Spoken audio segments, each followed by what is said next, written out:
Do you have the new version our of our work? Seminar number 2 and seminar number 3. Yes, I have it. All the people, I hope. Yes, So, I have it too. so, please, huh? Pardon? Yes. So, please find page number 17. I hope it is 17 in your file, seminar number 1 or number 2. Excuse me. So it was a little misprint. Can you see the exercise number 13?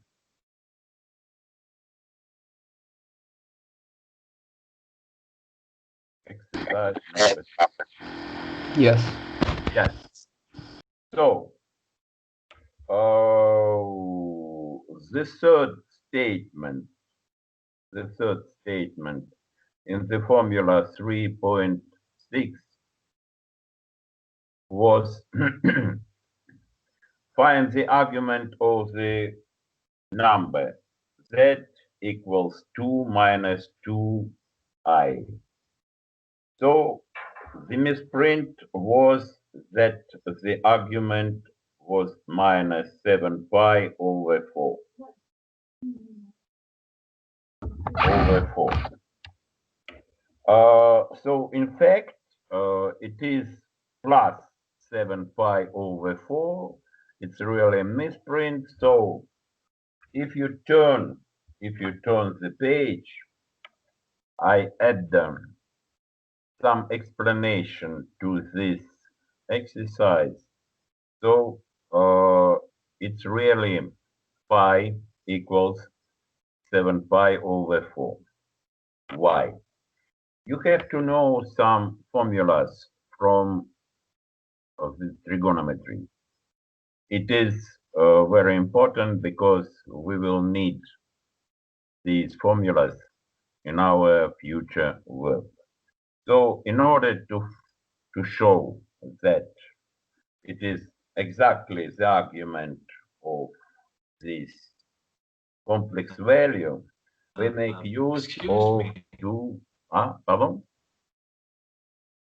Question, no? So we make use of formulas. Cosinus of alpha plus or minus beta and sinus of alpha plus minus beta.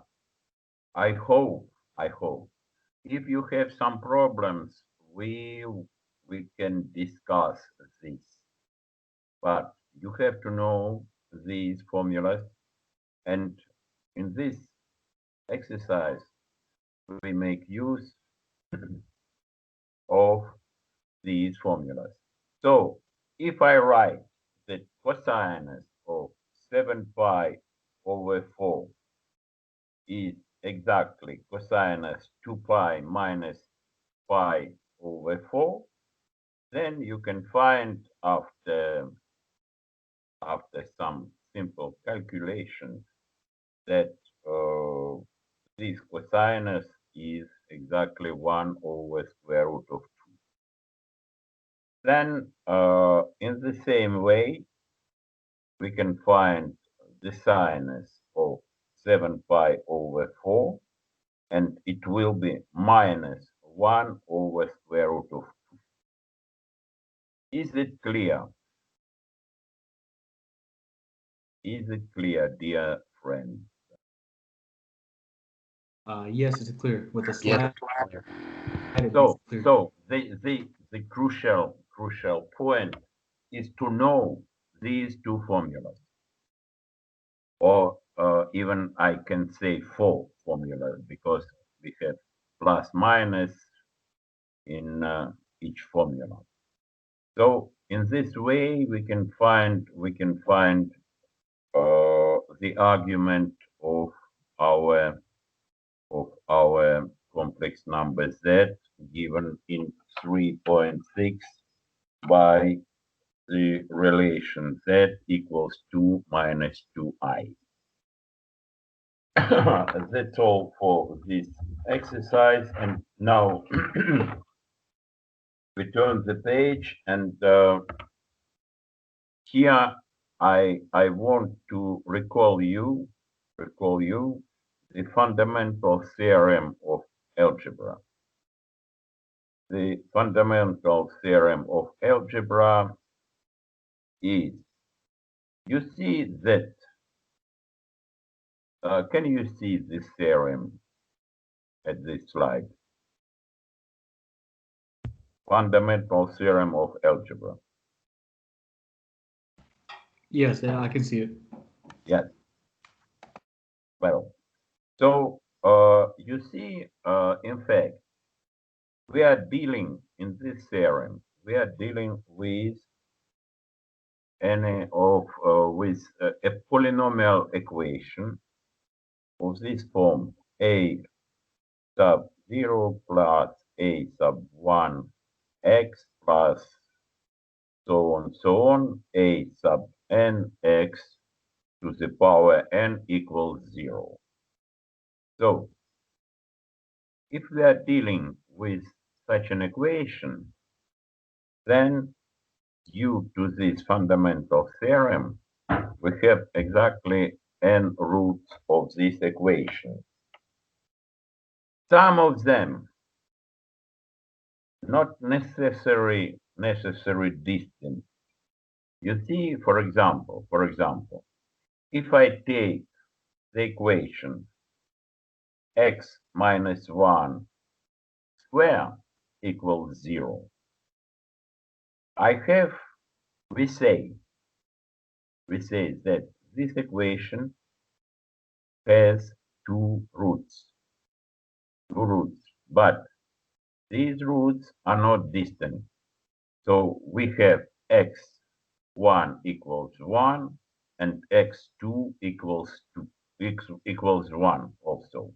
You see, in this case, we claim that our equation of the second order has two roots, but these roots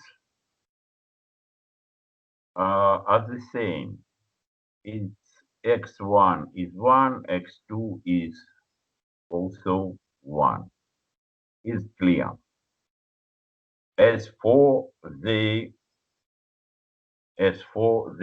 distant roots of my equation, so it is possible, as for example, if you take the equation x cubed minus 1, x minus 1 to the third power equals 0, then you will have three distinct roots of this equation. But as for the equation x minus 1 to the second power, you have exactly two roots, which are 1 and 1. So you have to think about this equation. If you have a quadratic equation, then this equation have two roots. Maybe real, maybe complex, maybe the roots which are not necessarily distant. Is it clear? Yes, sir. Yes. Good. You see, there is a formula. There is a standard representation of the polynomial as a product of x minus gamma 1, x minus gamma 2, and so on, x minus gamma n. So n roots of this equation. maybe they are complex, maybe they are real numbers, we don't know, but exactly n. So now we turn the page and we will try to find the roots of some polynomial equation. So page 20, exercise 15, we want to find all z satisfies the equation z square equals I. I recall you that I is the square root of -1. So it is a complex number. Clear? I hope it's clear. So Yes. in order to find the roots of this equation, I write my complex number in the form a plus bi, where a and b are real numbers, as usually, nothing special. So then, what do we have? On the left-hand side of my equation, I have I, because I want to solve the equation z square equals I. So it is I. Then I equals z to the second power, that is a plus bi square. So it is not very difficult to find this quantity, because we know that I square is -1. So it will be a square minus b square plus 2abi. I hope you see this equality. So what do we have? What do we have? We have that I equals a complex number, which is a square minus b square plus 2abi. That is, in order to compare, we have the equality between two complex numbers. So we have to compare their real part and their imaginary part. In this exercise, we have that our complex number I has no real part. This means that a square minus b square is 0. And as the imaginary part of I is 1, then 2ab equals 1. Is it clear? Yes, sir. Yes. Very good. So now, from the second equation, so 2ab equals 1, it is not difficult to find b. So in this case, b is 1 over 2a. 1 over 2a. Now we have another equation, the first one. So a square minus b square equals 0. So we substitute our b in this equation in order to find that a to the power 4 is 1 over 4. I hope that it is rather clear, or not?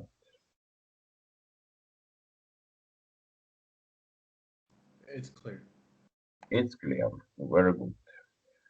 This means that I can solve this equation and I can find that a is plus or minus 1 over the square root of 2.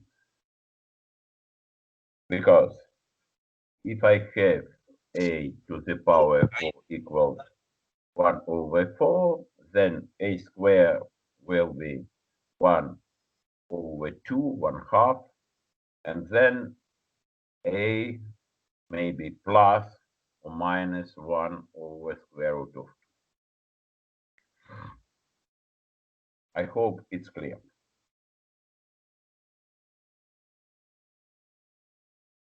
Yeah, Yeah, it's clear.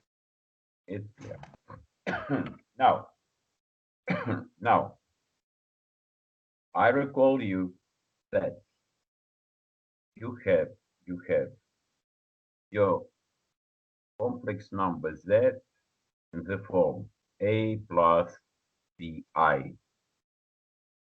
and we have two a. The first one is plus 1 over square root of 2, and the second one is minus 1 over square root of 2. So we can write easily, taking into account that b is 1 over 2a, that the first root of this equation is 1 plus I over square root of 2. And the second root is minus 1 minus I over square root of 2.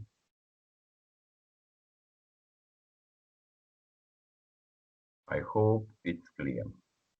Is it clear?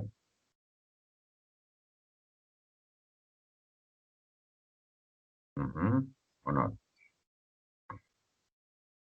If you take your pen, Yeah, it's clear. it's clear. So you see,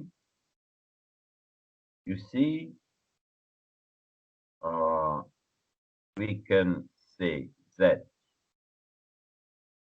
the square roots of I, we have two square roots, and the first square root of I is 1 plus I over square root of 2, and the second one is minus 1 minus I over square root of 2. You see, like, in some way, like if I write that the square root of 4 is plus or minus 2. Same thing for the complex numbers. Now let's turn the page and let's consider the quadratic equation ax squared plus bx plus c equals 0. I hope you know that this equation has two solutions. So these solutions are given by the formula 4.1. So minus b plus or minus square root of b squared minus 4ac, and all this is divided by 2a. It's the standard formula for the quadratic equation. You have to know this from school, and we will use this formula in the next exercise. So you turn your page, and here we have an exercise 16, and we want, you see the exercise. We have an equation, some equation with respect to a complex number z, which reads z square minus the coefficient 3 plus I multiplied by z plus 2 plus I equals 0. So in this case, if we make use of our quadratic formula, then A is 1. It's clear because there is no coefficient in front of z square. Then B is minus 3 minus I. Finally, C is 2 plus I. So first of all, we can calculate the quantity b squared minus 4ac. To this end, we take b, which is minus 3 minus I, to the second power minus 4 multiplied by a, which is 1, and multiplied by c, which is 2 plus I. So after some simple calculations, you can find that it will be 2I. So b squared minus 4ac is 2I. Then we know that the square root of I from the previous exercise, you see, we know that the square root of I is plus or minus 1 plus I divided by square root of 2. Then we have two roots of this equation.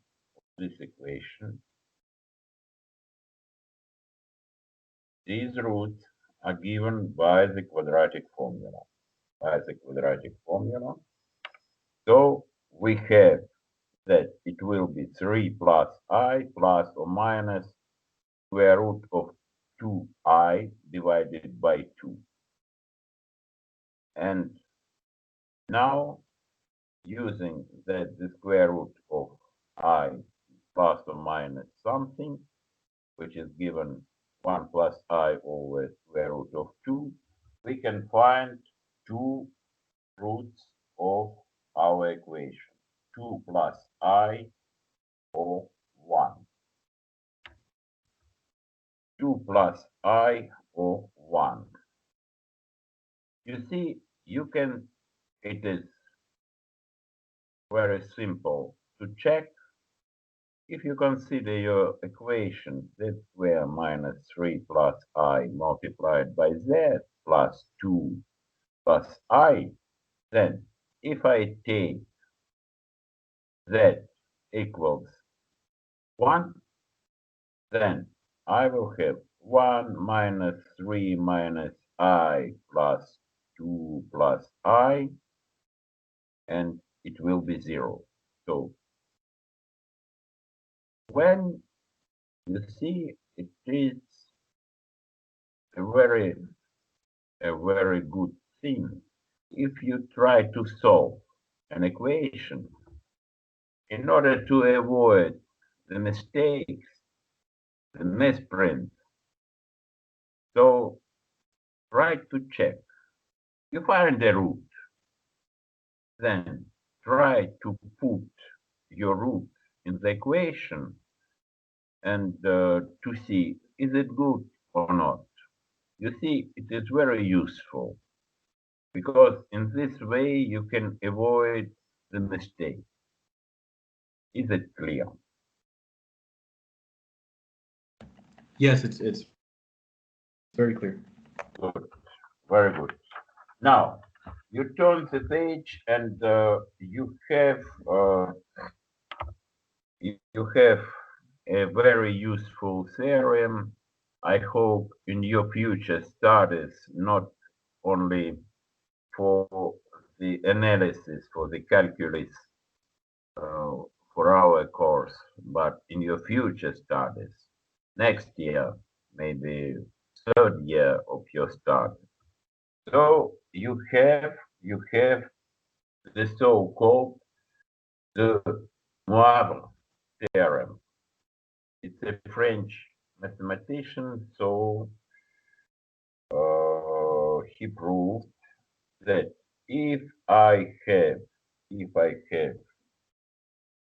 some real number theta and some integer, I underline here that we can use this theorem or this formula below only for the integers, not for the rational numbers, only for the integers.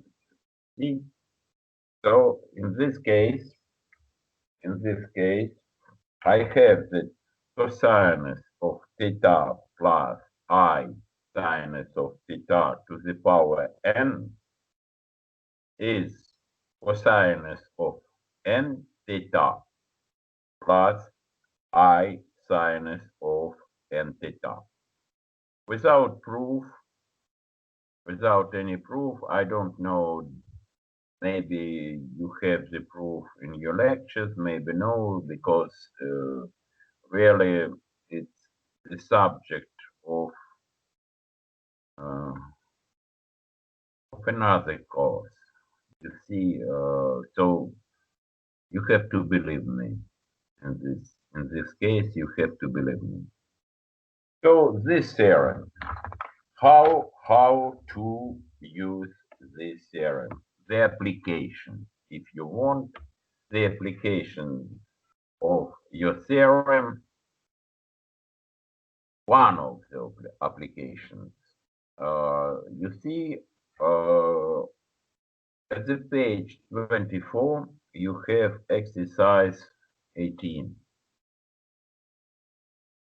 Can you see this exercise? Yes, I can see it. Yes. So if I have n, a natural number, then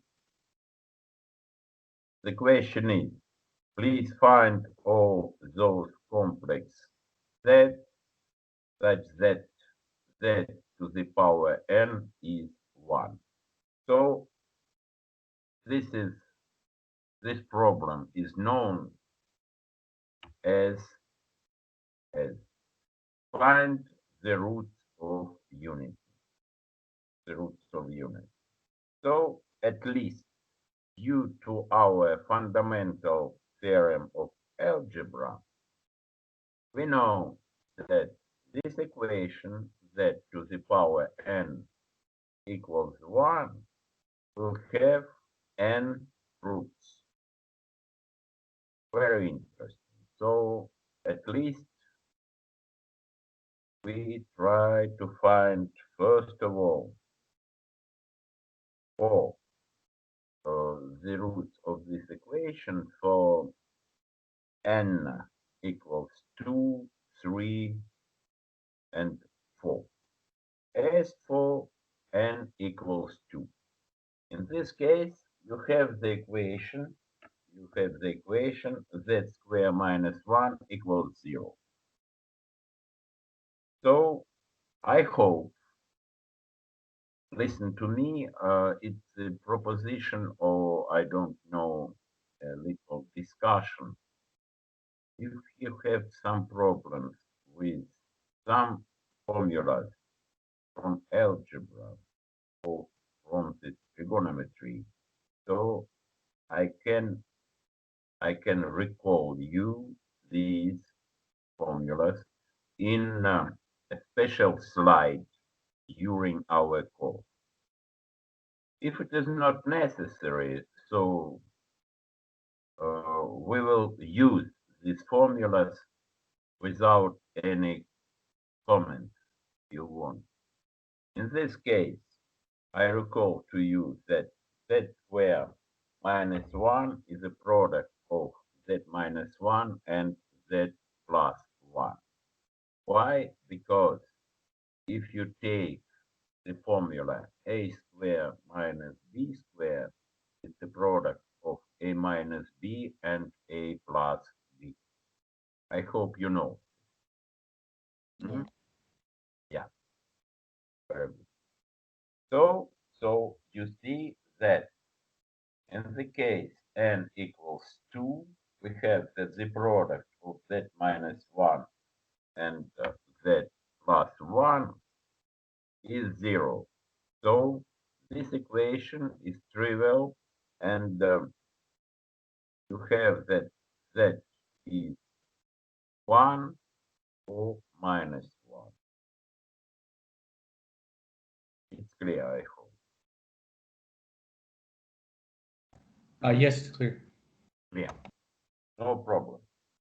So then we turn our page and we let's consider n equals 3. In this case, you see, we can factorize z cubed minus 1.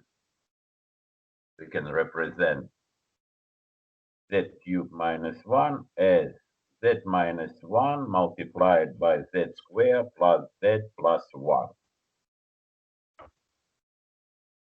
You see, it is an algebraic formula, and when you are at home, you can check this formula.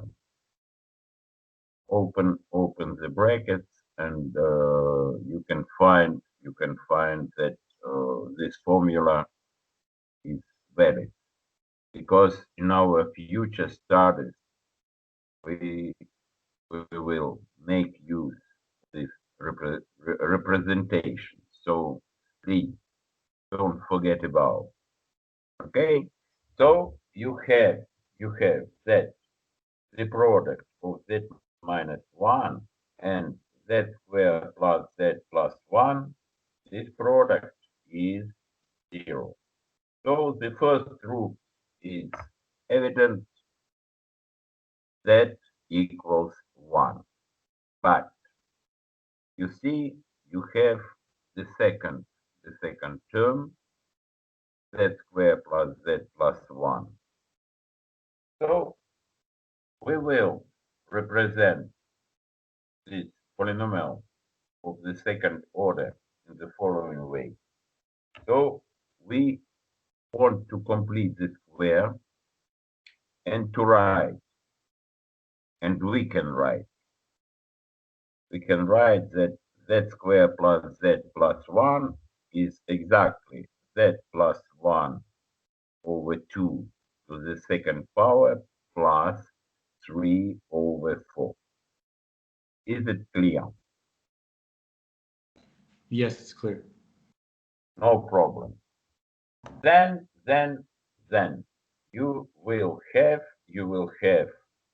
that the equation z squared plus z plus 1 equals 0 have two roots. And here I write these roots minus 1 over 2 plus or minus square root of 3 divided by 2 multiplied by I. So, as in all the previous cases, this was the case n equals 2, you have exactly 3 different roots of your equation. And these roots are written at the end of the slide, number 25. So the equation z cubed equals 1 have 1 real root and 2 complex roots. You see, if you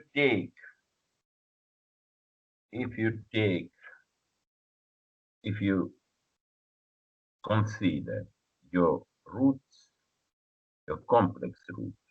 Okay, then you will see that if you take a complex root, for example, the first one, -2 plus square root of 3 over 2 multiplied by I, then the second root will be a conjugated complex number.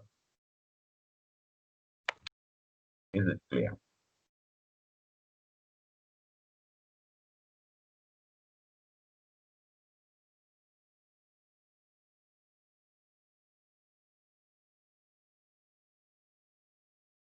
Yeah, Guys, it's clear. yes, clear? Yeah. Good. So we turn now, we turn to the third case. So we take n equals 4. Then you see that to the power 4 minus 1 can represent, as usually, you see a square minus b square is always a minus b multiplied by a plus b. So in this case, you will see that z square, z to the power 4 minus 1 can be factorized as z square minus 1 multiplied by z square plus 1. So as for z square minus 1, we know that it will be z minus 1 multiplied by z plus 1. Okay? And if you take z square plus 1, please check at home. It is not very difficult that it will be z minus I multiplied by z plus I. So in this case, a very simple case, you see you have 4 different. So 1 minus 1 I and minus I. 4 roots.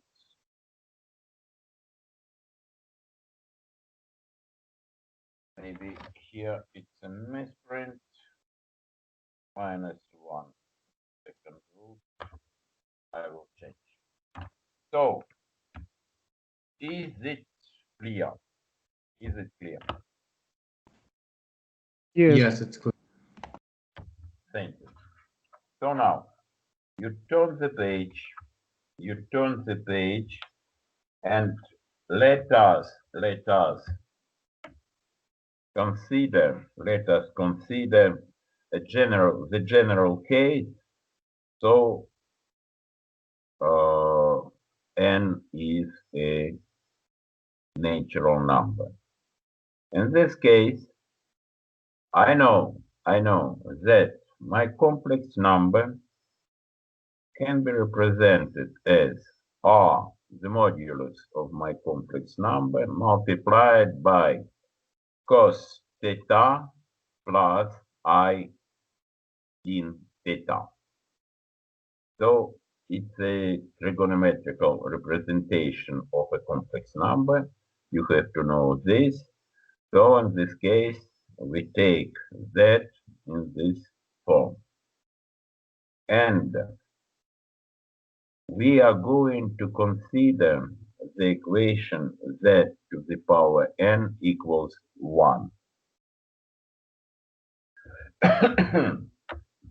Then you see, if you have your complex number as r multiplied by cos theta plus I sin theta, then the modulus of your complex number z will be r to the power, and you see, due to the De Moivre theorem, the argument of your complex number z to the power n will be n multiplied by theta. Please check this due to the De Moivre theorem, page 23, slide 23. So now, you see that we have the equation z to the power n equals 1. Then our complex number has, in this case, the modulus 1 and the argument 0, because 1 it is a real number, so no imaginary part, so the argument is 0. Then you see, we can compare the argument, and we will find that n, our n multiplied by theta is 0 up to multiples of 2 pi. This means that n theta is 2k pi for some integer k. And from this simple equation, we have that theta is 2k pi divided by n. And you see, the modulus of our complex number is 1, so I can write that the roots of my equation z to the power n equals 1 are given by the formula z is cos 2k pi over n plus I sin 2k pi over n, where k is some integer. So you can imagine that we have this z for any integer k, but we know that our functions cosinus and sinus are 2 pi periodic functions. So you have that this number z given by the formula cos 2k pi over n plus I sinus 2k pi over n will be repeated with the period n. So in fact, you have the same formula for the root of our equation z to the power n equals 1, but we take k 0, 1, 2, and so on up to n minus 1. So this formula gives the roots of unity in the general case of natural n. Is it clear? Yes, it's clear. Clear. Really? No question. Why is n minus 1? Because you see, you have to have only n roots of your equation. Okay. And you start from k equals 0. So if you take, you can take k equals n. Okay? Why Yeah. not? Then you will have 2 cos of 2n pi over n. K is n, so it will be 2n pi over n, so it will be 2 pi. Yes. Yes? Yes. But cosinus, the function cosinus is pi periodic. So it will be exactly as in the case cos 0 plus e I sinus 0. Agree?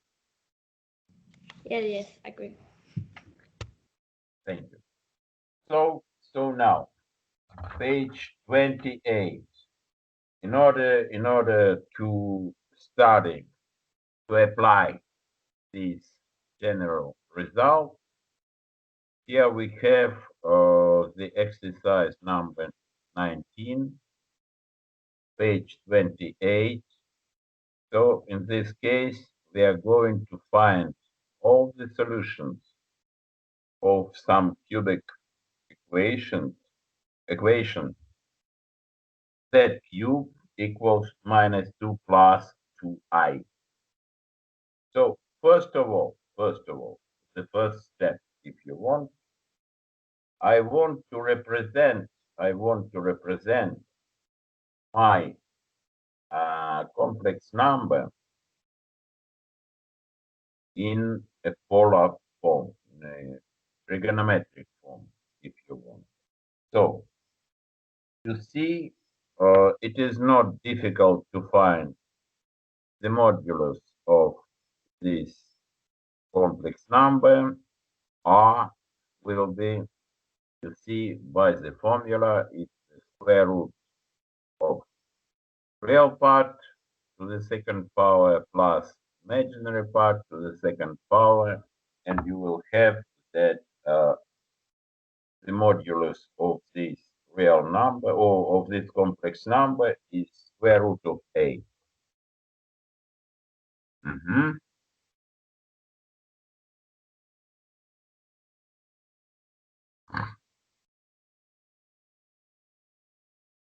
We use the formula for the modulus of a complex number, and by the definition, it is the square root of real part second power plus imaginary part to the second power. In this case, you see real part is minus 2, so minus 2 to the second power is 4. Then you have an imaginary part, 2 to the second power is 4, so 4 plus 4 is 8, and you see that your modulus is exactly square root of 8. Clear?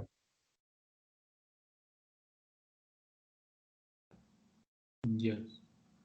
Yes, clear. So then when you rewrite your complex number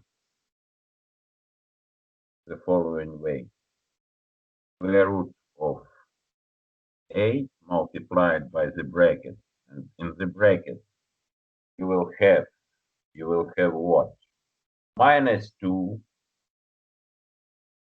over 2 multiplied by square root of 2 plus I multiplied by 2 over 2 square root of 2. 2 square root of 2 is exactly the square root of 8.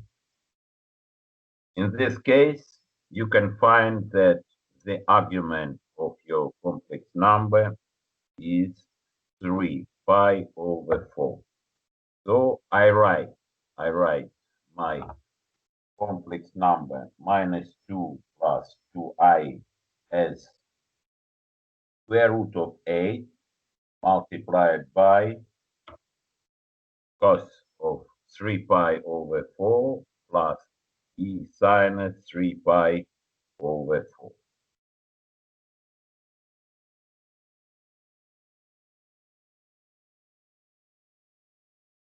Clear?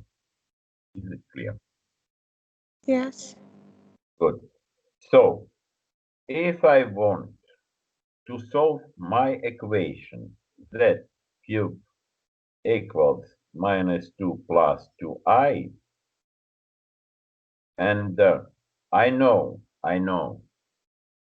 the modulus of my complex number z, and also I know the argument of this complex number. So I can write that r cubed is the square root of 8, because you know that the modulus of your complex number is square root of 8. And in the same way, I can say that 3 theta, as in the De Moivre theorem, will be 3 pi over 4 and up to multiples of 2 pi. So if you turn the page, you can see that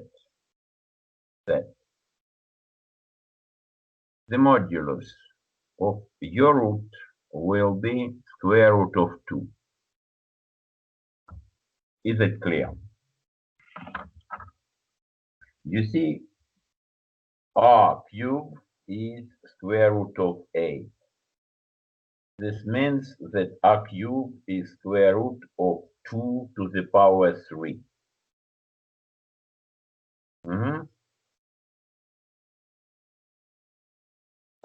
I understand it, yeah. Clear. I hope clear. Yeah, for me, yeah. Yeah. And for all the people. It's clear. Clear. Yeah, it's clear. Good. So exactly in the way as in the general case, I have to write that the argument of my roots, the argument more clearly, the argument of my roots will be pi over 4 plus 2k pi over 3, because of the formula 3 theta equals 3 pi over 4. So we divide both sides by 3, but we have also to add the multiple. But we have only 3k to use. So 0, 1, and 2. Because if I take k equals 3, I will have exactly the same result as for k equals 0. You see? Then, in this case, very formally,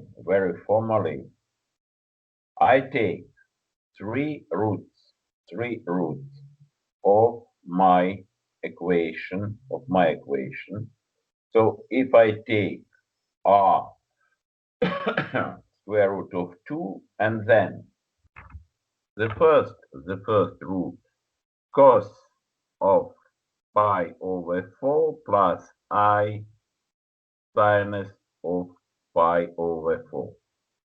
I hope you know that sinus pi over 4 and cosinus of pi over 4 is 1 over square root of 2. Then you will have 1 plus I as the first solution, as the first root of your initial equation. The second one we can obtain if we put k equals 1. So in this case, if you want, it is something which is not evident. But if you take your pen at home, if you take your pen, you can write. You can write. I don't want to print this in the slides. I think it will be good for you if you take a sheet of paper and the pen and you will check this. So only the idea. You see, I have cosinus 11 pi over 12. Okay? Then this means that it is cosinus of pi minus pi over 12.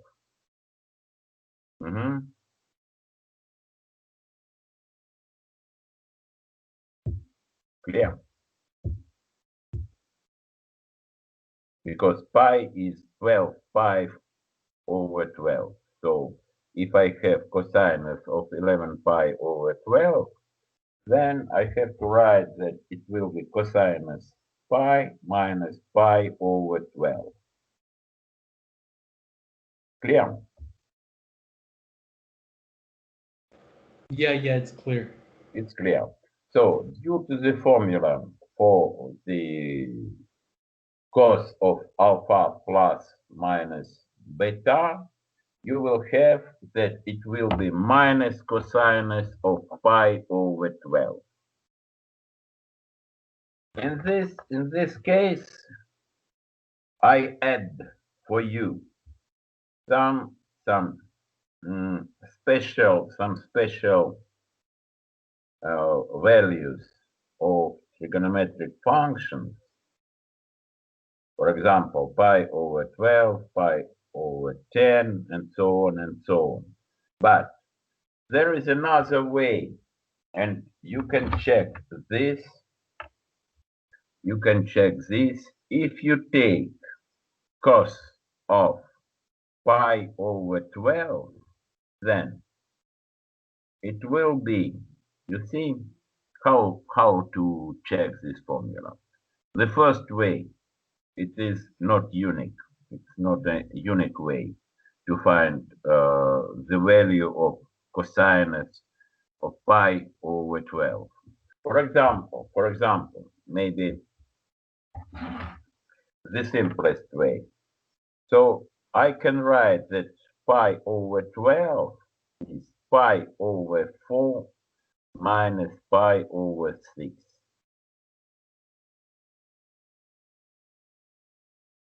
Minus pi over 6.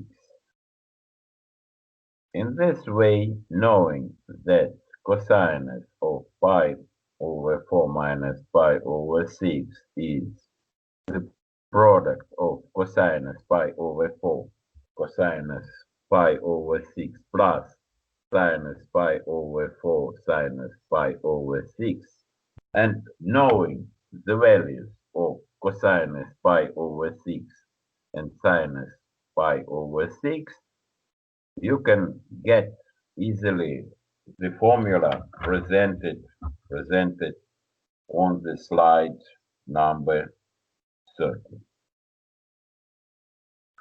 In a similar way, you can find sinus, the sinus of 11 pi over 12. Is it clear?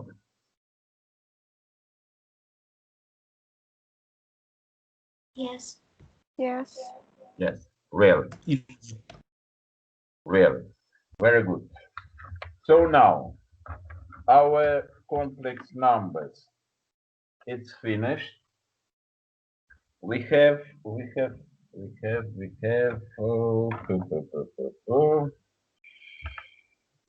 15 minutes. So please open the next file, which is seminar number 3, the sequences. We pass to the sequences, and it is a very important subject for you during at least first year of your started. So the sequences. Can you see this file? Yeah. Yeah, good. I don't know. Maybe in your lectures it was explained, but I want to call because in our studies, as for the slides, we will make use of the quantifiers. The quantifiers. So slide number one, we start to discuss. We start to discuss these quantifiers. So you can see page one. So the quantifier for all x from some set A. This means that maybe some property holds for all for all terms x from my set A. Another quantifier is the quantifier there exists. Or maybe I can say there is. Not only there exists, but usually in mathematics, people say there is. So, there is at least one term x of my set A. So, in the first case, something, I don't know what, some property, predicate, statement, holds for all x from my set A. In the second part, we can say that there exists at least one term A from the set capital A, and I don't know the property, the statement holds, but at least for one, maybe for two or three, but not for all the terms of my set capital A. Is it clear? Do you know this? Yeah, we saw this recently in the lecture too, so I think we're familiar So with it. here, you see, it is these quantifiers we use only to simplify our notation, to simplify our mathematics. You see, I can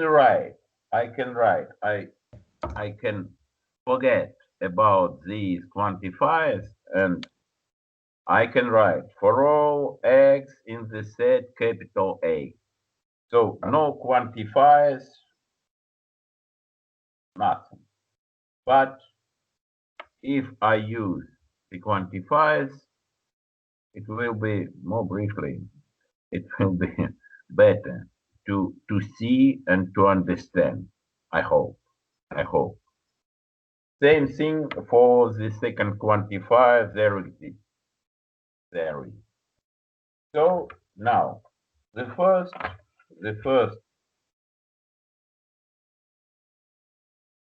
slide is rather clear because we have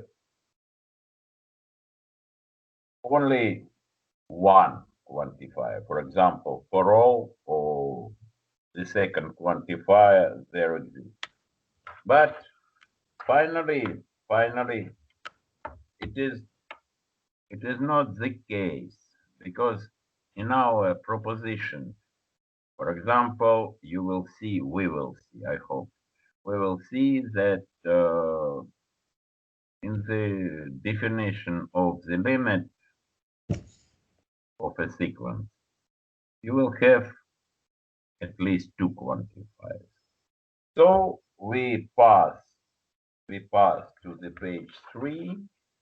So quantifiers are the title of this slide is quantifiers rule number 1. So you see, in this case, we have our quantifiers in some different order.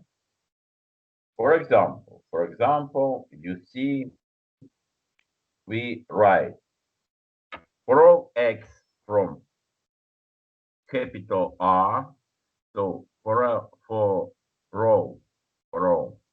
real x, and for all real y,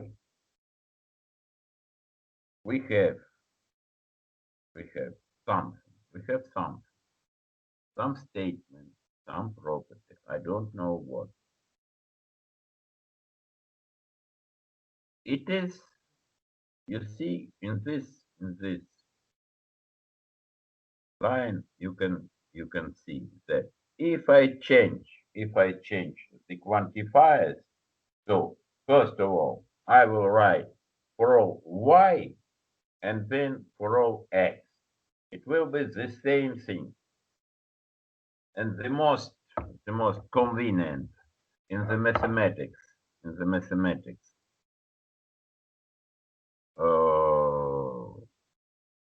is the third line. So I write for all x and y from the space capital R. So for all x and y, real numbers. For all real numbers, x and y.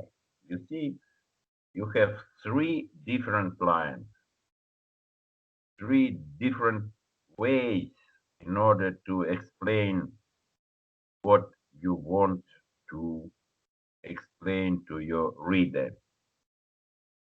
So the third method is the best if you want, and really we will use mainly this way. Is it clear? Or maybe you Yes, have it's clear. clear. Yes.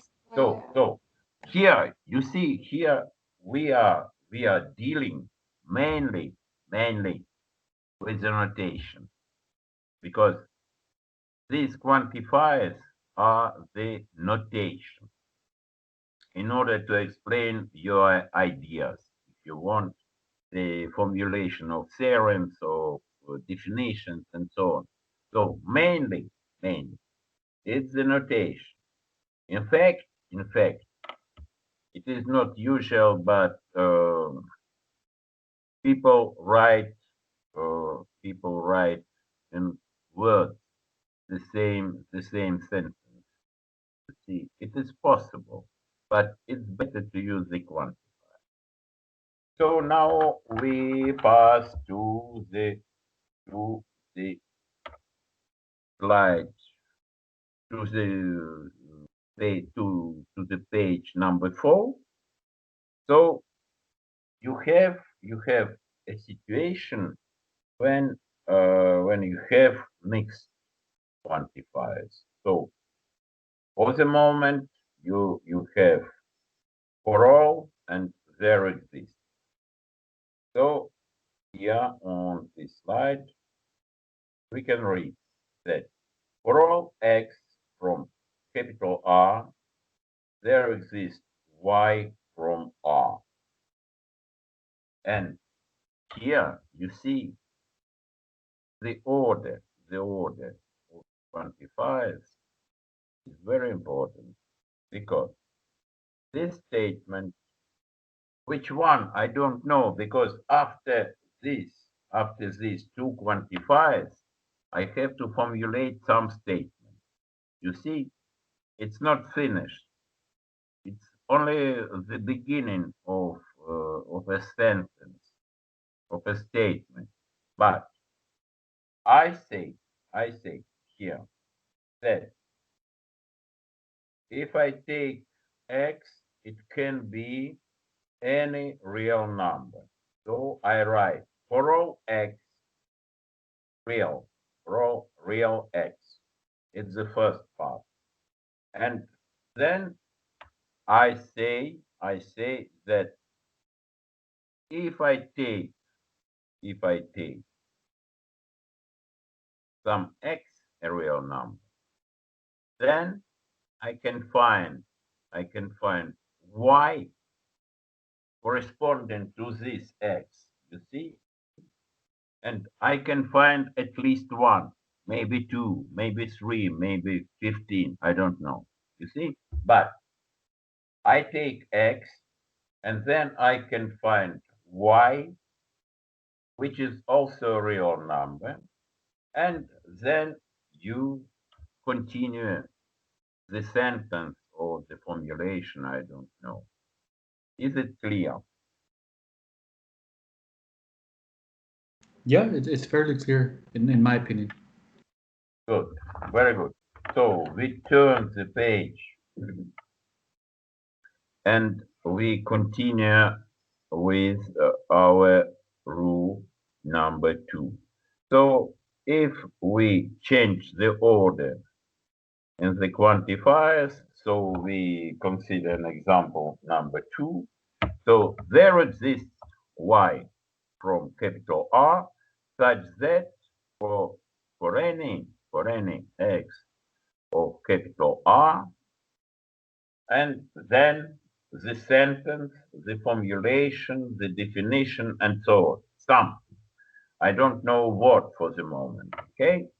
So in this exact order, I want to say that at least one y can be found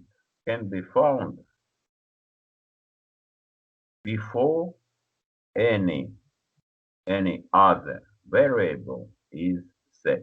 So there exists some y.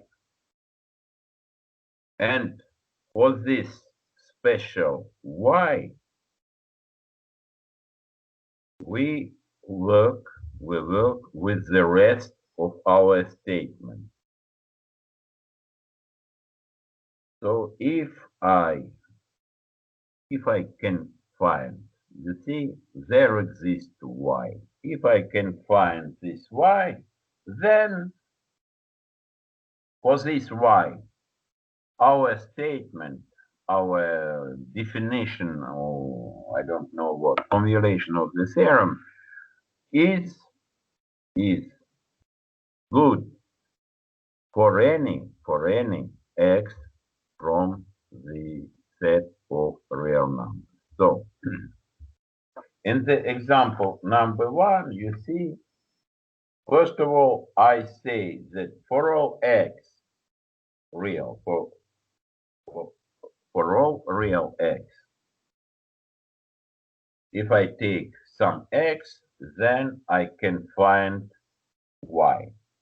So if x is 3, then I can find y, which will be, I don't know, 7. If I take x equals 5.5, then I can find that there is y, which is 78. I don't know what. You see, in this case in the case of the example number 2, so I say that in some formulation, in some statement, I can find at least one y such that my statement will hold true for any x from the set of real numbers. Is it clear, the guys? and the girls? Yeah, it's clear. Yes. So now we will have a break 10 minutes and then we will continue. Agree? Yeah. Okay. Yes, Okay. agree. See you.